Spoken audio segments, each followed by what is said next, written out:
E bom, estamos aqui para mais um vídeo aqui nesse canal, Presunto 1917. Dessa vez aí, fica aí nesse canal aí, motivos para você ser contra o capitalismo. Tem mais motivos, mas eu selecionei só esses. Antes de começar aí, já deixa seu like, se inscreva no canal e vamos começar aí com... Vamos começar já por aquele clássico, né? Porque tem muita gente que, sei lá, né? Tem uma condição de vida legal ali, ganha mais que as outras pessoas e tudo mais, e já se acha burguês, né? Já se acha capitalista. Não é porque você tem um Fiat Uno, uma casa de 200 metros quadrados, com piscina, qualquer coisa assim, que você é um burguês, entendeu? Mesmo com toda essa condição de vida, você ainda não chega nem perto de ser um burguês. Porque o que define se você é um burguês ou um proletário é se você domina os meios de produção. E se você domina, você é um burguês. Ou se a única coisa que você tem para se sustentar é a venda do seu trabalho, ou seja, você é um proletário. E não importa o seu salário nessa equação. Você pode ganhar 1 milhão de reais, mas se você parar de trabalhar, você morre de fome, entendeu? Então, não é porque você ganha um salário alto que você é um burguês, entendeu? Porque o próprio fato de você ganhar um salário pré-diz que alguém paga esse salário pra você. E essa pessoa é o burguês, não você, que ganha esse salário que pode ser considerado alto no Brasil, mas, né, não quer dizer que você seja um burguês. Segundo os dados da ONU, em 2022, mais de 730 milhões de pessoas passam fome no mundo, ou seja, a cada 10 pessoas, uma passa fome, né? Os dados também apontam que houve uma subida de 122 milhões em relação a 2019. Ano da pandemia aí, né? Onde o número era de 613 milhões. A África é a região mais afetada, com 1 a cada 5 pessoas passando fome. É isso que dá, né, de ser um país afetado pelo imperialismo e tudo mais, né? E todas suas regiões tiveram aumentos em 2022, segundo esses dados. No Brasil, a situação é ainda pior, com a sua população de 214 milhões de pessoas.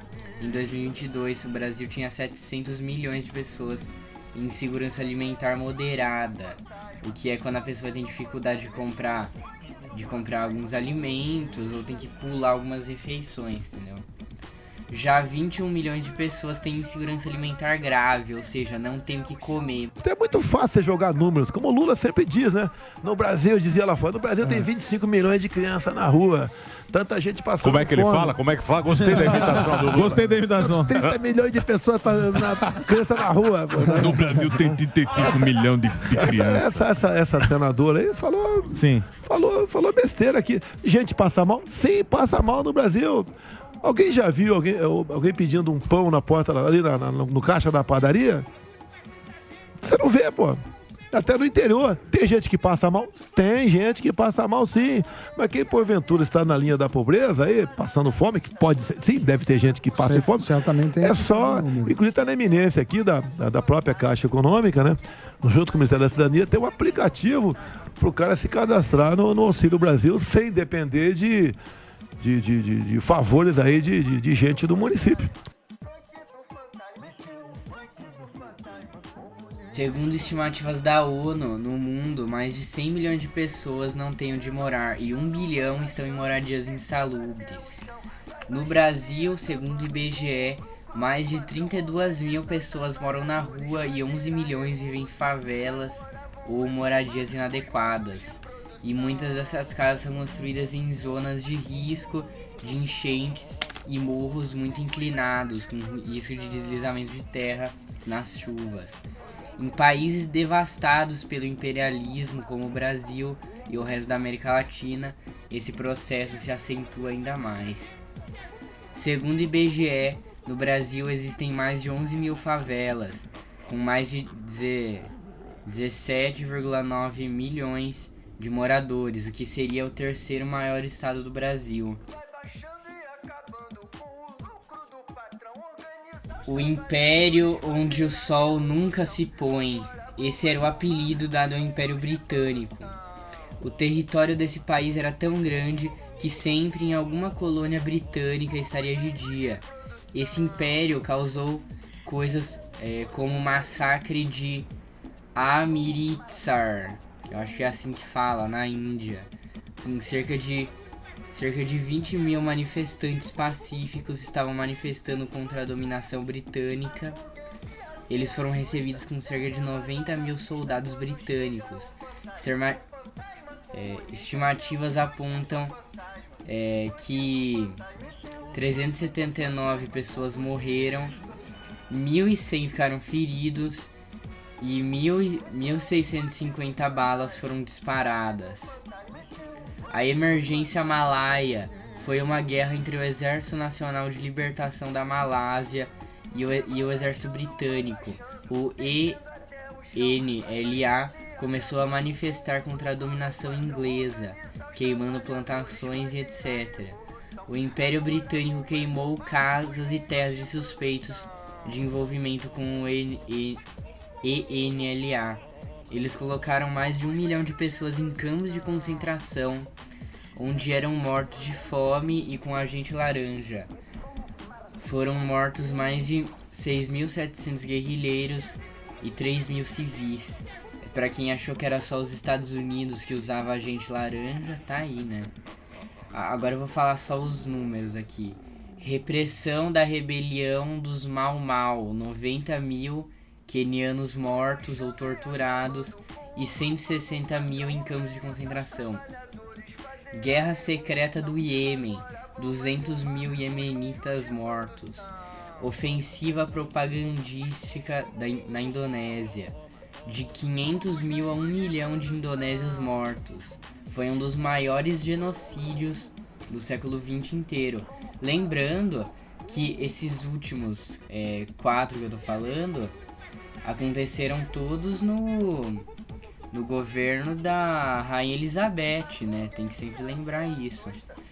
E o Domingo Sangrento, que não foi o Domingo Sangrento da Rússia, né? Tem que lembrar isso. Que teve 14 irlandeses mortos e 108 munições atiradas. Desde o fim da Conferência de Berlim, o Congo se tornou parte da Bélgica. E não era apenas uma colônia, era uma propriedade privada do rei Leopoldo II, que começou o extrativismo de marfim, ouro e látex. Era comum a utilização de cortar a mão ou o braço de nativos caso não conseguissem cumprir a meta de produção. Torturas eram apoiadas por uma milícia chamada Force Publique, que era financiada pelo rei.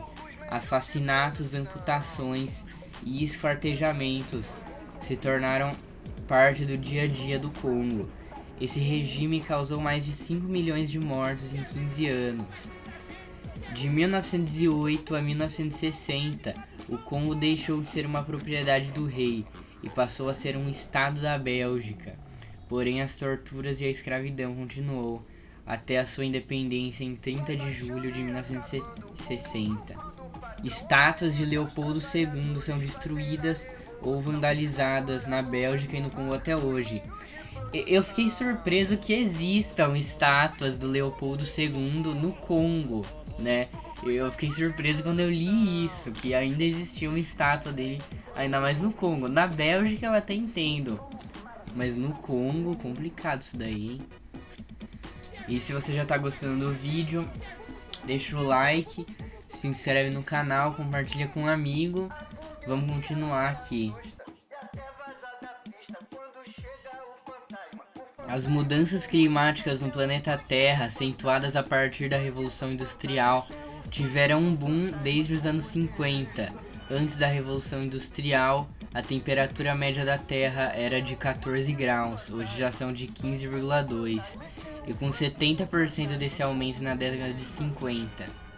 Em 2015 foi firmado o Acordo de Paris, que prometia reduzir as emissões de gases do efeito estufa.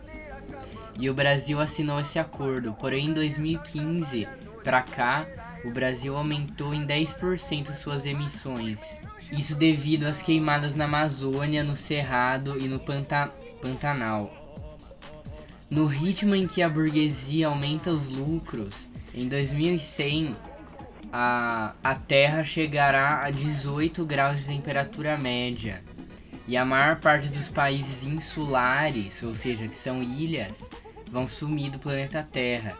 E cidades costeiras deixaram de existir. Cidades gigantes do Brasil, como Porto Alegre, Florianópolis, Rio de Janeiro, Salvador, Recife, Natal, Fortaleza, São Luís, Belém e muitas outras cidades poderão desaparecer, gerando milhões de refugiados. A agricultura mundial também seria afetada, graças à desertificação do solo, secas, mudanças no ciclo da água e etc.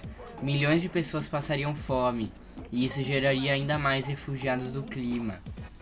E junto com as mudanças climáticas, vem cada vez mais desastres naturais, como o terremoto no Marrocos, que deixou mais de 2.800 mortos e 2.500 feridos e centenas de desaparecidos, as enchentes na China, a tempestade na Líbia, os alagamentos no Rio Grande do Sul e a onda de calor no Brasil. Em 2022, mais de 60 mil pessoas morreram no verão europeu. Hoje, países como Espanha, Itália e Grécia têm temperaturas acima de 40 graus. Em 2022, a costa oriental da Antártida teve a temperatura subindo mais de 39 graus. A temperatura era para estar menos 54 e estava menos 10. Foi a maior subida de temperatura que a gente já viu na história da humanidade. Então é isso. Se você gostou do vídeo, se inscreve no canal, deixa o like e adeus! E viva a Revolução Cubana! Ah, e lembrando que as fontes desse vídeo vão estar tudo aí nos comentários e separado por tópico ainda. Olha só como eu sou